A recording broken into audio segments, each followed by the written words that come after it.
Kalika Yap with the EO Wonder podcast. Today's guest is Iva Chen, CEO of IOC Design and Consulting and Chief Development Officer of Lady Luck Gourmet. She's a licensed CPA who left corporate finance to build and grow airport restaurants. Her team opened the first independently owned and operated Panda Express inside San Francisco International Airport. Her family has served SFO's travelers since 1999, including launching Goldilocks Filipino Cuisine in 2019, and later rebranding it to Mamago's Filipino Cuisine to reflect fresh ideas while honoring tradition. Iva also serves on boards like Pretend City Children's Museum and the Airport Minority Advisory Council, where she supports inclusion, mentorship, and legacy building. She's a mom of 2 kids, an Army ROTC bootcamp grad, and a 2-time triathlon finisher. Iva blends discipline and creativity in a way that inspires founders who want both growth and a life they love.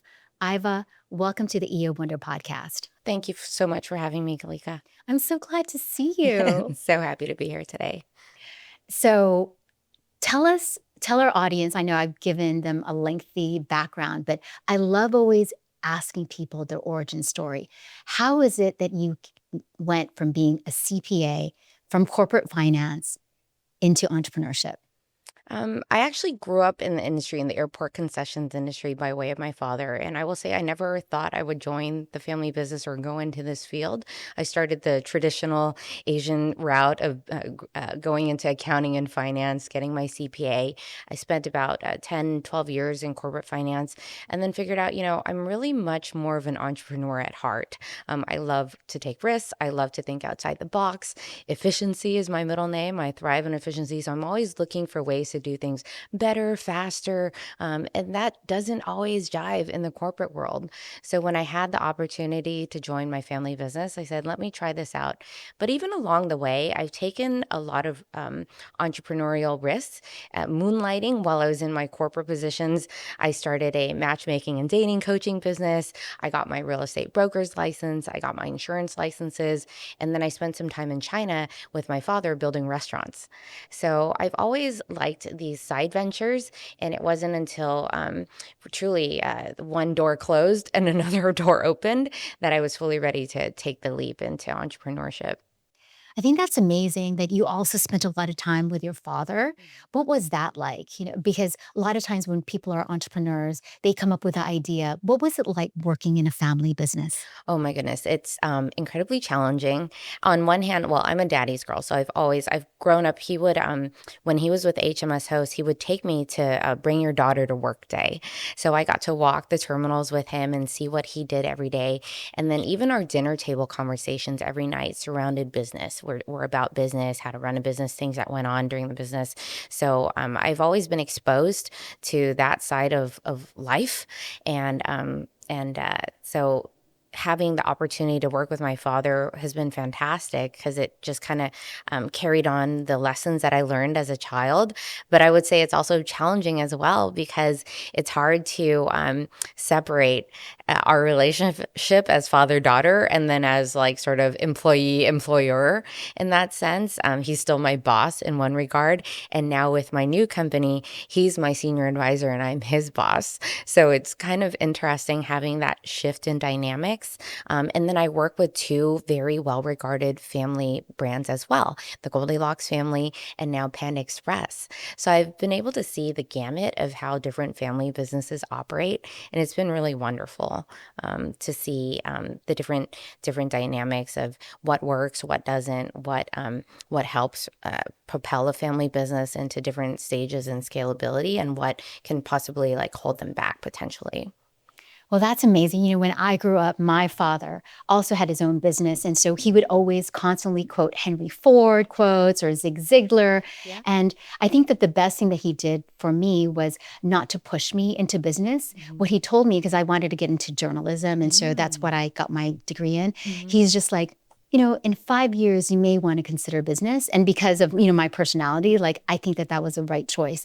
Did your father push you into business, or did he allow you to be whoever you were? Never. He really was just a mentor and gave me guidance and kind of framework, made sure that I was set up on the right path. He would just say things like, don't do drugs. Don't get knocked up too early, things like that. But I was always really a self-starter from a very young age. Even though I grew up in a Chinese American household, I didn't have a tiger mom. Actually, my mom was, and I don't know, I guess I'm okay to say this. It was very abusive, and I had a really toxic relationship with my mother. Part of it is the Chinese American upbringing. She has severe narcissistic personality disorder, so she neglected me a lot. But on that same basis, it made me a lot stronger, and it forced me to be very, very independent. So having that childhood, my father was always traveling for work, but he would always call and make sure and check in on me, make sure I was okay. So part of that, I think, also was a foundation of making me capable to be an entrepreneur, because you have to wear many, many hats. You have to figure things out on your own, and you have to do a lot of things on your own before you have the capital to pay someone to do those things.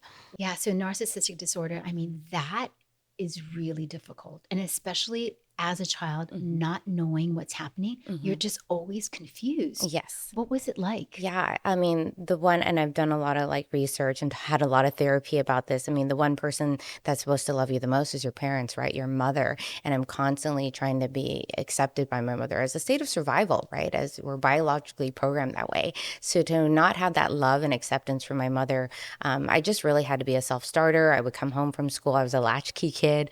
I would do my homework. No one was there to tell me, hey, you got to do this or do that. But I just always had a thirst for wanting to do well for myself. Maybe it was like, oh, your cousin gets straight A's or whatever. And I'm like, well, that's the bar. I was the second eldest in my family as far as all the cousins. So my first cousin set the bar really high, and that kind of drove me to be like, okay, that's the expectation. So I just thought that's what you have to do. You have to do your homework. You got to get good grades. You got to go to college.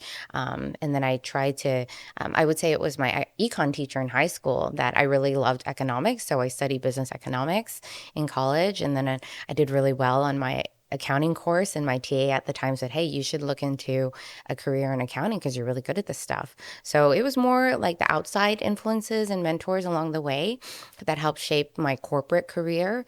And then really throughout corporate life, to kind of stumbling along the way. And I will admittedly say this, I don't think I was a really good corporate employee, but it was a great foundation and learning foundation to have Deloitte under my belt, Nestlé and the Capital Group, working for really big corporations. And as an auditor, I got to see a lot how other big corporations are run and how things are done. So it really shaped the foundation. And then building restaurants in China, getting my real estate license, and also I dabbled in experiential marketing as well. My former Deloitte coworker opened a boutique experiential marketing agency, and I got to work with like billion-dollar brands via her company, her agency, and seeing how those brands do it. So all that prior knowledge is what I bring with me to the work I do today. Well, I think that experiential type of marketing is so unique. For other people who don't know what it is, tell them a little bit about what it is. Yeah, so it's experiencing a brand through an event. For example, if you go to a car show, that's experiencing a brand through the show. You get to versus just advertisements, traditional advertising. So we set up a series of 5K events for Hyundai. We worked on the NAACP Image Awards that they sponsored. I've done brand product launches for Taco Bell, like we did the carne asada, a Beyond Carne Asada launch, their breakfast campaign launch, and just experiencing it through an event or an activation. Yeah, it's so fun because a lot of times people only think about paid ads, Correct. right? Meta Yeah. ads, but also what everyone's doing uniquely, like on social media. Like, I don't know if you've seen like the Brooklyn coffee shop, like how people are just creating shows, and that's a source of marketing, experiencing marketing in a different way. Exactly. It's so much fun, and everything I learned from there, I bring with me to my own brands as well. And really taking care of the brand is one of the biggest things that I learned from doing that type of work, is making sure you're presenting the brand in its best light. And it starts from the moment a customer sees your brand until their very last interaction with it, the entire experience. Well, you're so lucky that your father also saw this entrepreneurial spirit in you. Did you have other siblings, and did he just not? No, I'm an only child. You're so lucky to be able to have that that love from an adult. Yes. I'm very, very grateful. I think I would have turned out very differently if I didn't have my father. Honestly, I don't think that I'd be here today if it weren't for my father, because of the abusive childhood that I grew up in. I really held on because I didn't want to.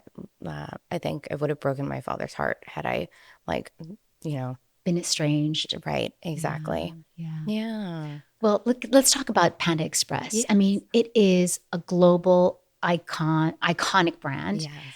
and you have the first independently owned brand of Panda Express at hmm SFO. hmm How is it being independent from such an iconic brand?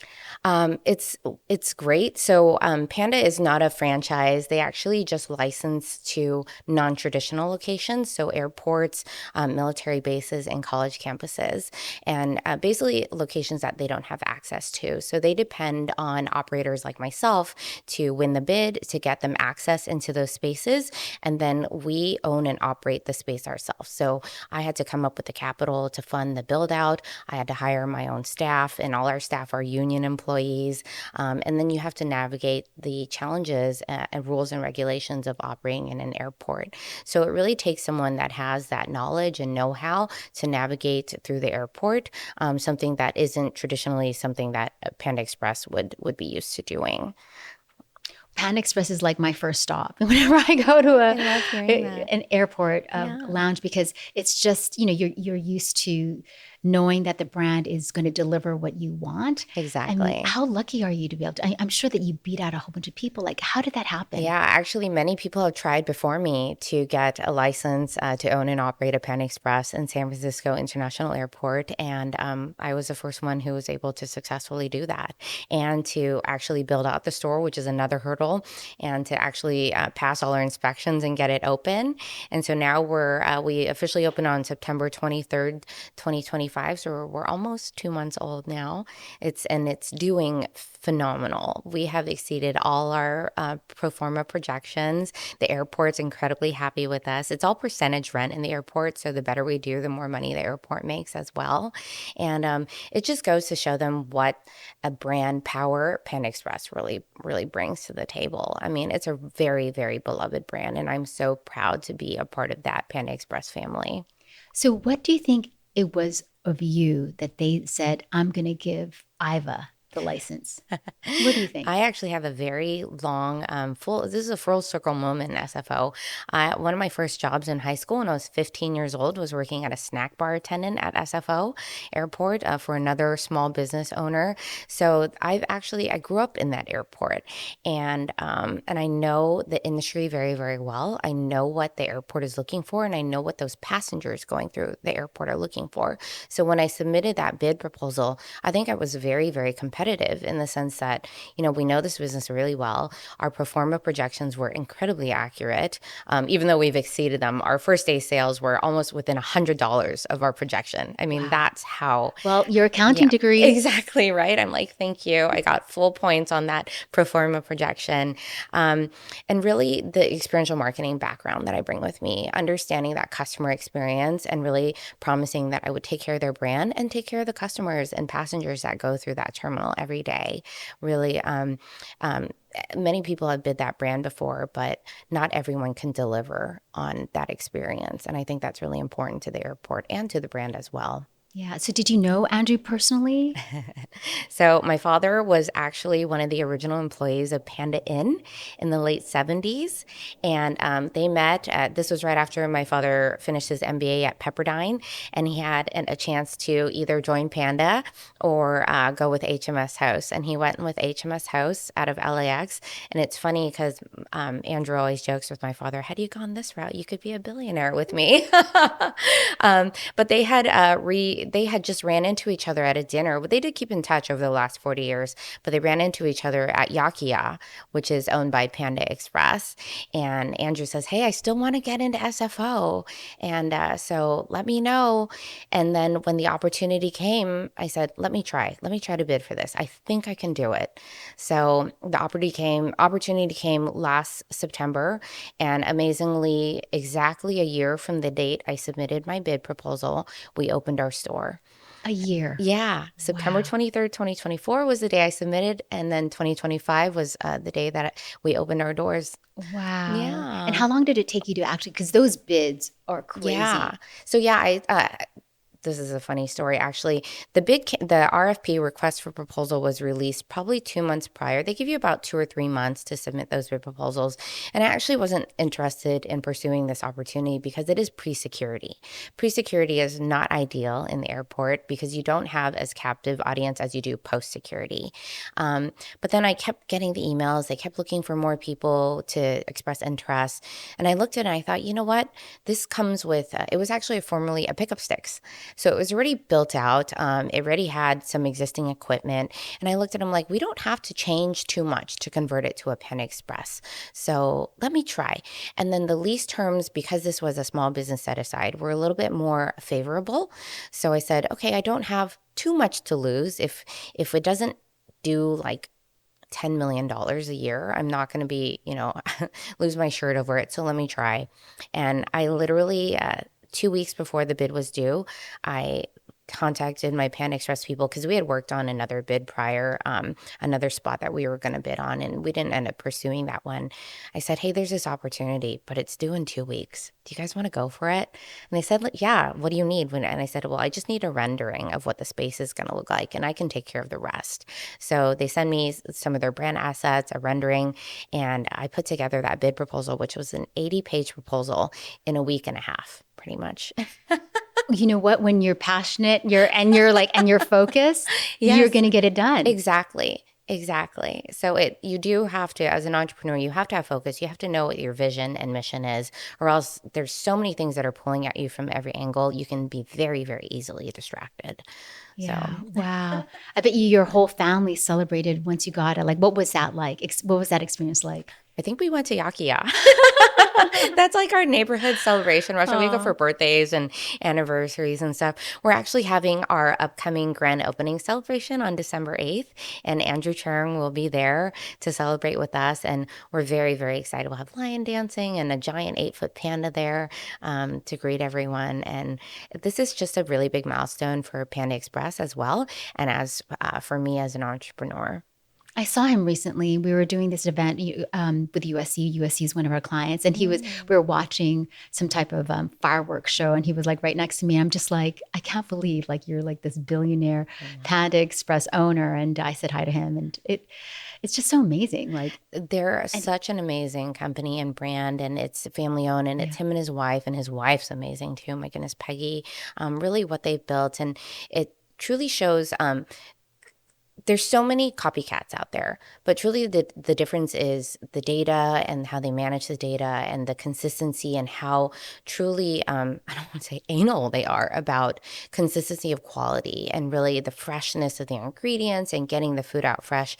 Anyone can do Chinese food, but doing it at their level of consistency takes a whole lot of skill and focus and standard operating procedures, really making sure everything's very, very fine tuned to keep that level of consistency. yeah, and getting everyone aligned. And I think Yes. that because I know that he does Landmark for all of Oh him my and gosh, his I friends, love right? Landmark. Yeah, Yes. Yeah, so he does Landmark Forum for all of his employees, and it's funny because I am a Landmark graduate, and I did their seminar as well, and they were telling me, and I said, yeah, actually, I already did this in my early 20s, and which is interesting because I have my family business that we've been building for the last 26 years, and Pan Express has been around for 40 plus years.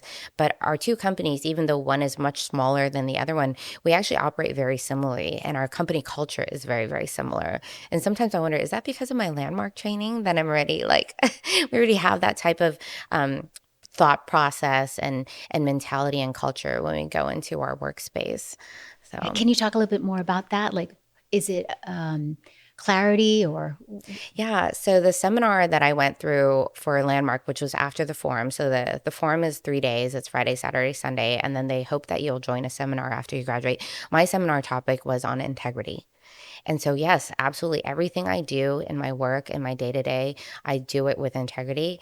And basically, everything I say I'll do, I do. I don't make any promises I can't keep. And that also goes along with my reputation. If I make promises to anyone, I make sure that it's something that I can actually follow through with. And following through with things that you say you'll do as well is a big part of my brand and how I operate and how we operate as a company as well.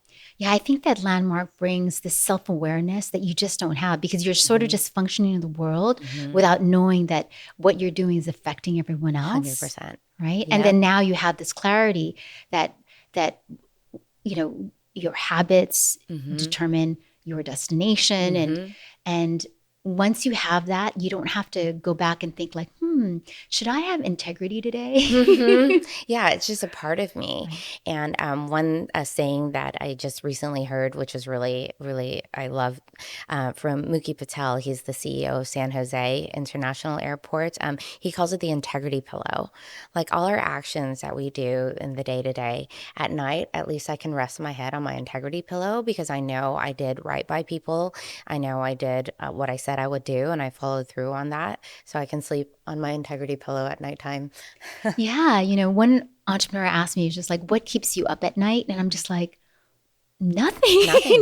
Yeah. Nothing keeps me up at night. And they're like, oh, you're going to say something, because if you are living in integrity and you are doing the things that you are saying that you're going to be doing, like, what is there to keep you up at night besides, issues like cash flow or whatever, but that's just standard issue. When it comes exactly. Like I sleep very well at night. Yeah. Because I know I did right by people. I didn't do anyone dirty. We're in a really competitive field, and there are many times where you can go and screw people over. And I just choose not to operate like that. I think I like to live in the world of abundance and think that there's enough for all of us. And if there's any way for me to uplift other people in this space, whether it's by just giving advice or making a connection or an introduction, I'm very happy to do that. Yeah. So I just believe that the universe is going to I don't do it for the universe to reward me, but I just believe in putting good things out in the universe. Yeah. So Phil Knight was also an accountant. I don't know if you know that, CEO founder of Nike. Yeah. How has having this econ, accounting, corporate finance degree, how has it helped you? Because a lot of times when we talk to other entrepreneurs, they're like the last thing that they want to look at is numbers. But here you are, you can create a perfect pro forma number. Yeah. How has that helped you with a foundation with your businesses now? Yeah, it's such an important skill. Accounting is the language of business, accounting, finance, right? You have to know your numbers in order to make a profit. And restaurant margins are notoriously thin. So if you're just operating willy-nilly without any dashboard, and like when you're driving, you don't even know your gas is running empty on empty, or your car's out of oil or water, or you're going over the speed limit. You have to know where you're at constantly. You have to know your numbers.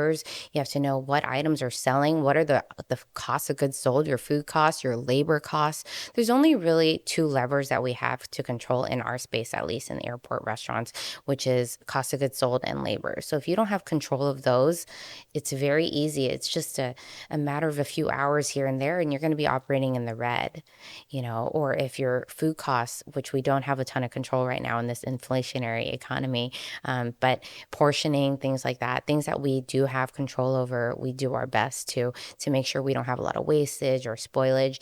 And I think many mom and pop restaurants, the ones that have not made it to the scale like the Panda Expresses in the world, they don't look at their numbers, or they don't have time to look at their numbers, which actually as an entrepreneur, you have to set aside time to look at your numbers, or else you're just operating blindly, and you can't make really qualified decisions without that information or understanding that information for your business. So would the first piece of advice you'd give an entrepreneur is to actually look, because a lot of times they want to put all the receipts in a shoebox. I mean, you've heard this story. Yeah, 100%. We especially cash flow. You should always be monitoring your cash flow. Cash is king in this business world. You should have financial statements, and if you go into any partnerships, there should be a lot of transparency on how are we doing. You should have. If you can't do it yourself, hire someone to do it for you. It's really important to have that data. You can't wait to at the end of the year to look at it. At the end of the year, it's too late. It's too late, right? You can't change anything that's already in the past. pass. So it's No more levers to pull to make that yeah, number change. yeah, it's too late. And even tax deductions, it's too late, So we look at it weekly and monthly and say, hey, how are we doing? We have weekly finance meetings because it's really, really important. It's very easy to let those things slip away, get behind you. And that's the challenging part about a lot of mom and pop businesses. They're so buried in the day-to-day operations that they don't have the time to look at their numbers. And then they wake up one day like, hey, how come I'm out of cash? How come, how come this? How come that? Well, it was happening. You just weren't opening your eyes to it. So I was talking to one of my friends, and she just started doing this like Dubai chocolate trend, and she knows how to market. And so she's been doing, I think, like $2,000 a day, $2,500 a day, for someone who's like been in business less than a year is just like pretty amazing. But then when I was talking to her, I was asking her like, well, what are your other ideas for marketing? And she was just like, she's always putting out fires. And she was just like, and she also has like this other part-time job because she's worried that, oh, I'm not going to have enough money. But like you said, she doesn't have the bandwidth to just like have the vision of like, where is the company going? Yes, you need to have someone who's focused on the strategy, on business development, and the operational side. For her, the production side, actually making the chocolates, right? I'm sure that takes a lot of time, and having that bandwidth. Like I recently just hired. I'm so proud. This is a big milestone for me. I just hired my first executive assistant, and I feel like such a relief because when you're starting a new business, and my business is not new, but the Panda side of it is very new. There's so much administrative stuff, insurance, paperwork, like licensing, permitting. There's just so much administrative stuff that you get bogged down with. And that's not my job. That's not what I'm good at. So one thing I learned actually from someone I heard who is an EO member, they said the first thing you delegate are things that you're not good at that you don't enjoy doing. And I'm like, well, here, let's go. So I hired my executive assistant, and those are the first things that I'm starting to delegate to take them off my plate because I need to focus on money generating activities, which is not filling out forms and things like that. And then focus on things that someone of what my pay grade, or I'm in business development really for my company, it should be focusing my time and energy on. I can't be distracted with all the other things. Yeah. And you need this executive assistant so that things won't fall through the cracks. Do the airports, like, they must require you to have like these crazy amounts of insurance? Or Oh yeah. Just the insurance, and with Panda we have the very high cyber insurance like limit, but yeah, all sorts of insurance, and the limits are very, very high that they require us to hold because of the airport, and even all the vendors that we bring through the airport that deliver goods to us have to have very, very high levels of insurance. That's why we have to charge $6 for a bottle of water. Sorry. Yeah, no, but it's true because when she went through that experience, she said that she had to talk to the airport regulatory people and also the Shake Shack people and the Shake Shack corporate people. Yes. There's all these different levels when you're at the airport. Yes. Exactly. Yeah. And that's the thing. Like the airport is a publicly owned space. So it's owned, for us, it's owned by the city and county of San Francisco. So technically it's a little bit of like a government owned space. And then we deal with the FAA. They have rules and regulations. We deal with the city and county of San Francisco. I deal with Panda, the brand. And then we deal with the health department, the building inspectors. I mean, just truly like getting the store open was a huge milestone because there's so many steps along the way where things could have gone wrong and completely fallen apart, including getting the loan to open my space. The build out cost, the CapEx in the airport is so much more than street side. We're at about $2,000 a square foot. Wow. For new construction. And for the small non-new construction, just a conversion, it's a little bit less, but then you also end up with surprises because you don't know what was there existing before you. So anywhere along the way, things could have completely fallen apart. Oh my God. And is the lease higher post-security or pre-security? Post-security, the leases are higher right now. Traditionally, it wasn't, but they just made a change because the traffic is very different pre-security versus post-security. What made you make the decision to open up pre-security? So we don't get to choose. We look at opportunities when the airport releases a request for proposal. They say, okay, in this terminal, we have these 5 leases coming up. In this space, it's going to be Asian quick service. This space, we want a burger concept. This space, we want a full service restaurant and bar. And then you decide which space you want to bid on. So the space that I bid on was already designated. It's in a food court, and they just said it cannot be Mexican and it can't be burgers. So we could have bid any concept in there as long as it wasn't those two competing concepts. Wow. Yeah. And you got the right one. Panda. Yeah. So are you going to be opening up more Panda Expresses? I hope so. Yes, we will definitely be bidding more pandas in San Francisco International Airport. I'm also working on some bids in LAX and other airports as well. Not necessarily with Panda, but I do work with a lot of national brands and local brands as well, helping them to get access to the airports. Oh, good. Well, this is a global podcast. So anyone Yes. who's trying to bring in their brand, they have to come say hi to you? Absolutely. Yeah, we work with national and regional and local brands. I know Goldilocks had always wanted to be in the airport. So finally, we were able to get their brand in. They're the first ever, well, now we're rebranded to Mamago's Filipino Cuisine, but first ever Filipino restaurant in a U.S. airport, which is so exciting. So amazing. Well, I'm Filipino too, so I Yes. am so familiar with the Goldilocks brand. It is also iconic in the Philippines. It's almost like Jollibee's, Yes. right? But why the rebrand? Yeah, so Goldilocks has been around for 50 years now, and it has its own brand identity. And the brand that we were trying to create in the airport is a little different. You know, first of all, we serve alcohol, which is not really like family centric.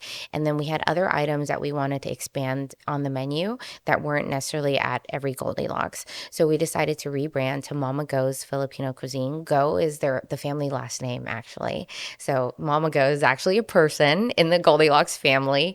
And so we have our own recipes, we have more items that we've added, and we have alcohol. And it's really an airport proprietary brand. Hopefully, maybe we'll expand to street side one day. But now we're just trying to grow through the airport channel. What's your favorite dish in Mamago? Oh my gosh, I have so many. It's hard. Like, I love the beef caldereta. Oh, yum. I love the Bicol Express. Oh, yum. My favorite snack is the carioca.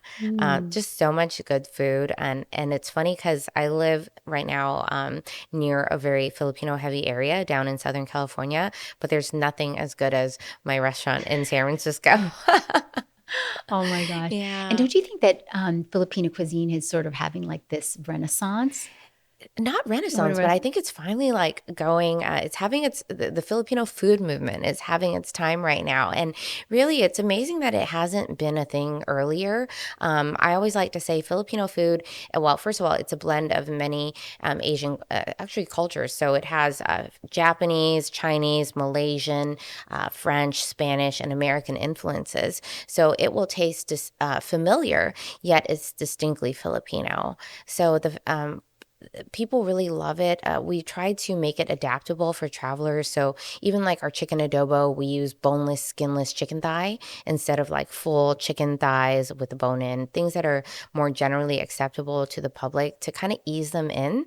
And then a lot of the recipes we've adapted to be gluten free so that more people can try it who have gluten sensitivities. So, I mean, we just know we opened at the beginning of the pandemic and literally May 23rd, 2020. And it was a strategic move in SFO Airport. We were the only concession open in the entire airport. The other option was a vending machine. So we just knew as soon as people would try it that they would fall in love with it because it's either that or something cold from the vending machine or a bag of chips. And sure enough, they did. Wow. And now we've had a very loyal following over the last 5 years, and people just have grown to love it. And they're so proud. And we're so proud to be able to share Filipino food and culture with people from all over the world and have them fall in love with it, just like we are. Yeah, because ube is such a big thing right now. Yes. Our ube latte is super popular. We have like just everything. And we try to bring in community partners as well. So we had a local community partner here who had ube scones, and we featured them in our store. So yeah, we're always looking for community partners. I love to champion AAPI, NHPI, and women-owned brands. I go to Expo West and I look at brands. So we have like Pockets Chocolates, for example, and they have a ube chocolate covered like almond that we carry in our store. And yeah, I really love to support other entrepreneurs and their small businesses as well. Did you know that Aesop, that Oh, the lotion soap? place, that they Yeah. did a whole ube No, I thing, and then they didn't. reached out to local Filipino bakeries to do something. Like I was just like, you have an Wow. ube, not flavor, but Ube soap like and soap. Like lotion. it's so That interesting. is so interesting. Yeah, Ube's having its moment right now, that's for sure. Yeah, it's so Yeah. great. So how do you handle everything? You're a mom of a 3-year-old and an almost 9-year-old. Yeah. How do you do it all? And a husband. How do you do it Yeah, all? and myself that I And have to take care yourself, of, right? exactly. That is really Yeah, important. I really have to. I live and die by my calendar. By the way, Google Calendar, Google reminders, notes, alarms. Usually, I have secondary alarms, first alarms, like making sure I Me wake up too. on time, and then I really compartmentalize my life. I have the nonprofit boards that I serve on. I have my work. I have my children. I have my husband. We have date nights. And I have my own self care.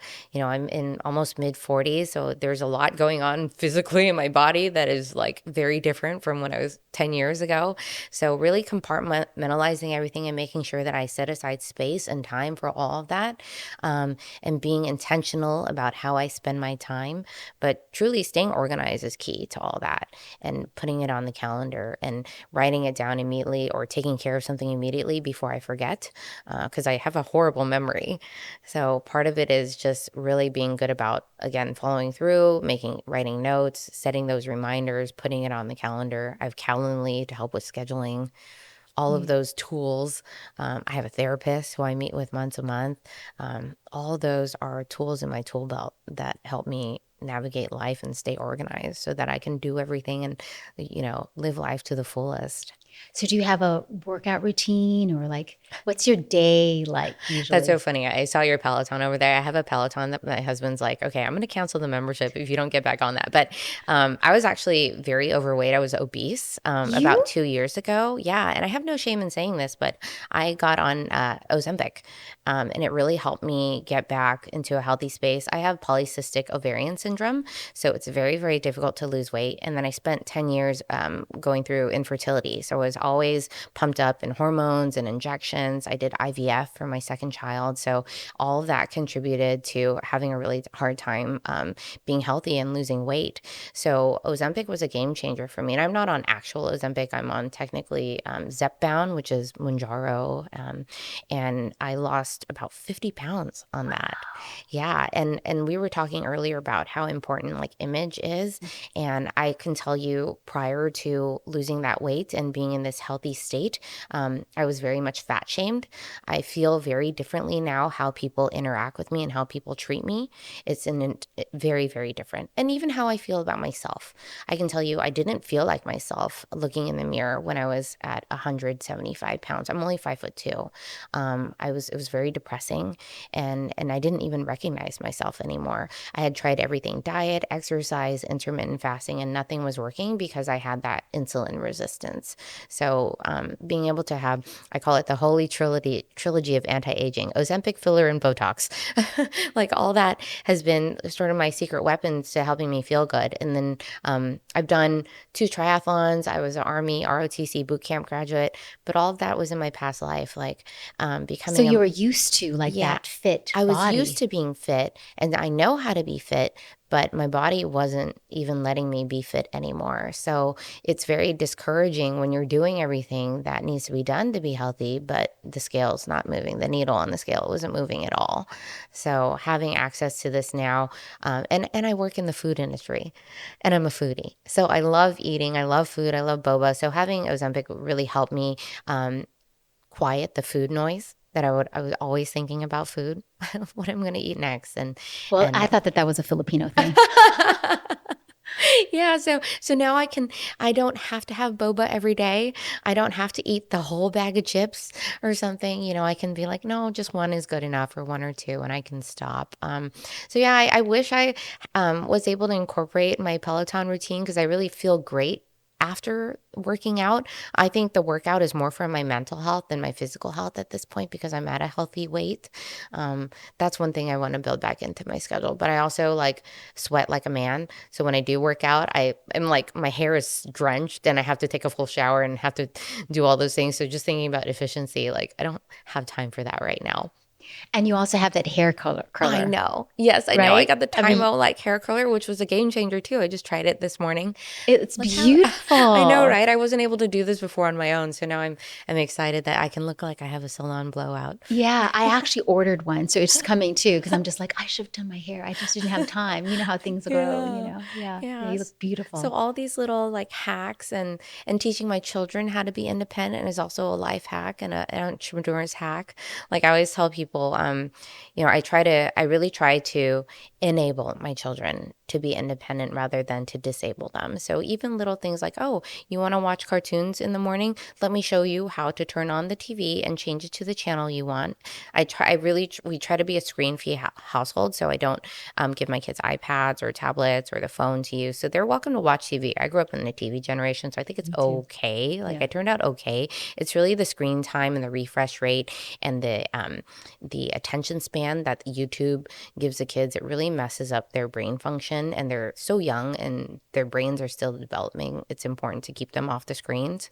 So, and I only say this because my daughter had access to a phone and an iPad like a year ago, and we saw the effects of her.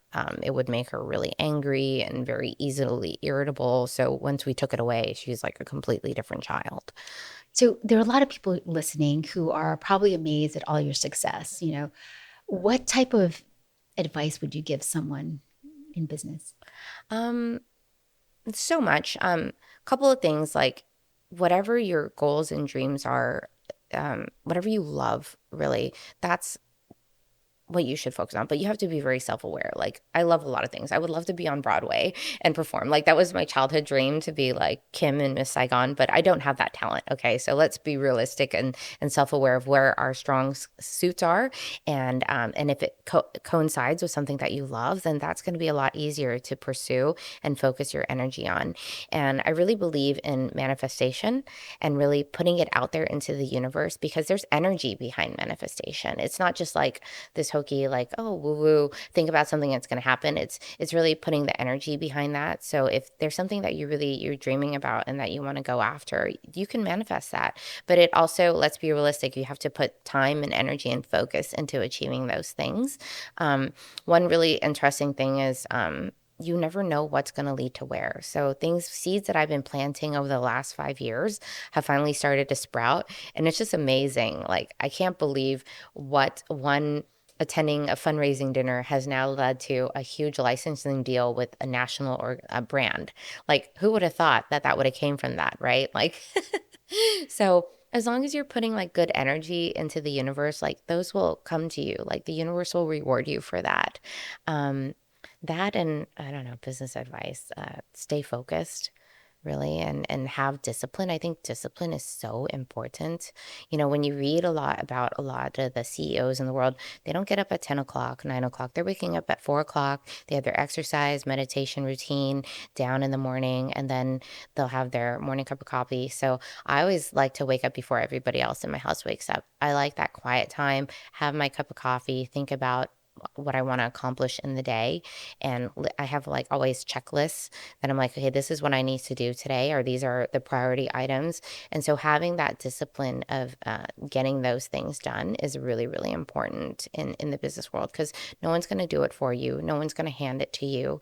And when people see the energy, no one's going to, sorry, all over the place, but no one's going to take care of your business better than you are, you know? And so that's really, really important to focus and put that energy into your business and have the discipline to do that.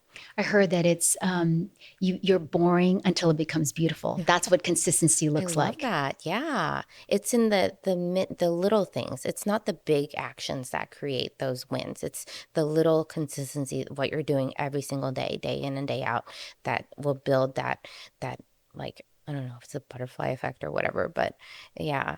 Yeah, the little reps, you It's know, right? exactly, Right. exactly. That you're doing before when no one's looking. Right. Exactly. Yeah. Yes, 100%. I love Yeah. that. So what are you looking forward to in 2026? I can't believe we're already here at the end of 2025.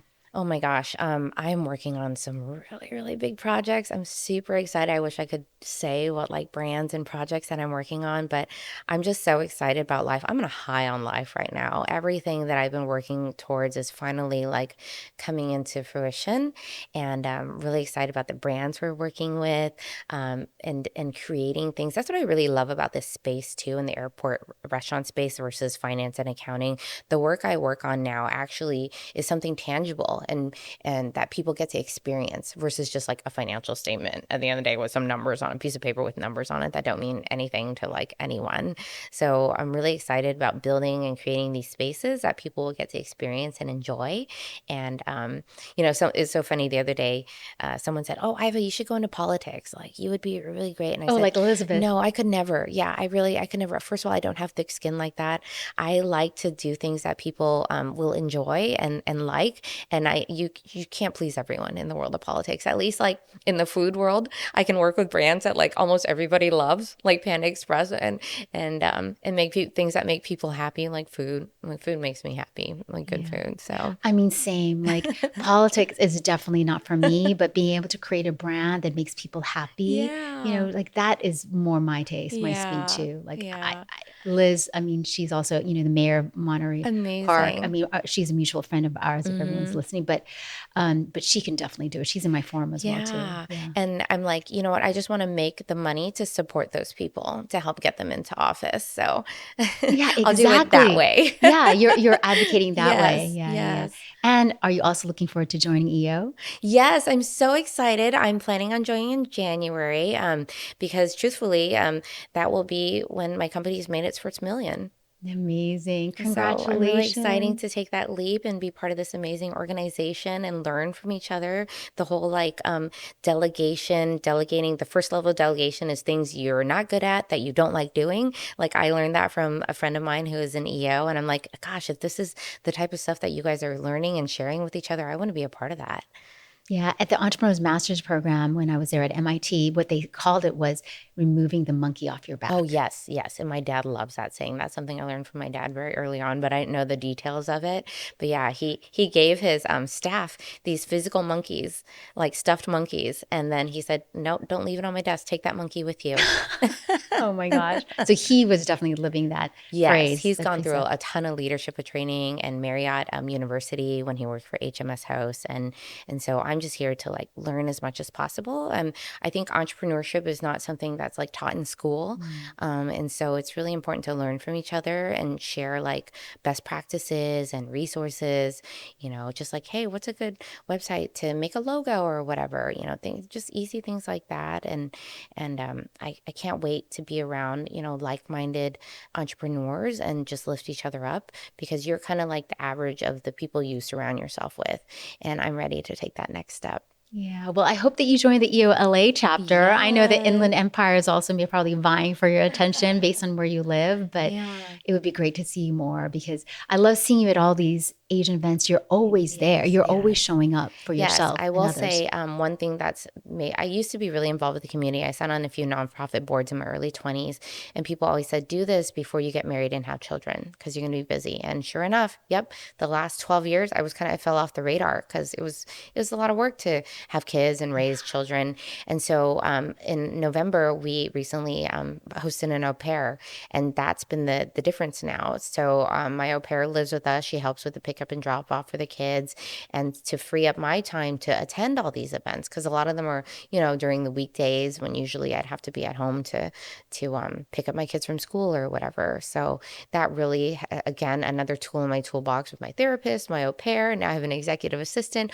all these tools to help me navigate the world and be really good at to be able to focus on things that I want to focus my energy on. Also my kids too. So on the weekends and evenings, I'll be with my children. Oh, so awesome. How will people find you? Like if they want to Yes, reach out I'm to you? I'm very active on LinkedIn. You can look me up, Iva Chen. If you want to see pictures of what I'm eating or my kids, I'm on Instagram, Mrs. Iva Chen. So I'm very active on social media. I just love posting more on my stories than like actual posts, but LinkedIn, I'm very active. But if someone has a brand that they want you to bring to an airport? Yeah, definitely reach out to me. You can email me or text me, connect with me on LinkedIn, and I would love to go and check out your restaurant. I'm a foodie, so I always go to try it out myself and see if there's an opportunity. With the airports, you do have to wait for the opportunity though. So I have peers who have like 30, 40 restaurants on the street side, and I'm over here like, I have 2, but it's because you have to wait for the airport to say like, hey, we're going to remodel this terminal now. And now there's going to be these 5 leases up for bid. And so like LAX right now has a big bid for Terminal 4, and that they're going to open up in time for the Olympics. Yes. So like, just because I don't say, yeah, right here, right now, your brand, this is perfect, doesn't mean that a couple years from now or a year from now, there won't be an opportunity. So I'd love to talk and discuss your brand and see how you're doing and see if it's a good fit for the airport. I hope they bring in Portos. Oh my gosh. I met Adrian Porto at the UCLA Steinbeck seminar, but they need 25,000 square feet, which real estate in the airport is very, very expensive. They But can't do a mini Portos? I know, right? But they, their stuff is so fresh. I'm obsessed with Portos, and it was like, that's an iconic brand down here in SoCal. I mean, my staff in San Francisco are like, hey, are you going to bring us cheese rolls? Guava rolls? Like, Yeah. Oh my gosh. I know. I really wanted to get Portos into LAX, but Adrian and I talked, and that's a huge space for the airport for 25,000 square feet. So yeah, well, who knows? Maybe you'll come up with something creative, right? With your design and consulting agency, right? Yeah. Yeah. Oh my gosh. Well, thank you so much for spending so much time with us and telling us about your journey and sharing about your vision for the future. I'm so excited that you're here with us. Thank you for having me. And I look forward to seeing all your success in the future and joining EO. Yes, I can't wait. Thank you.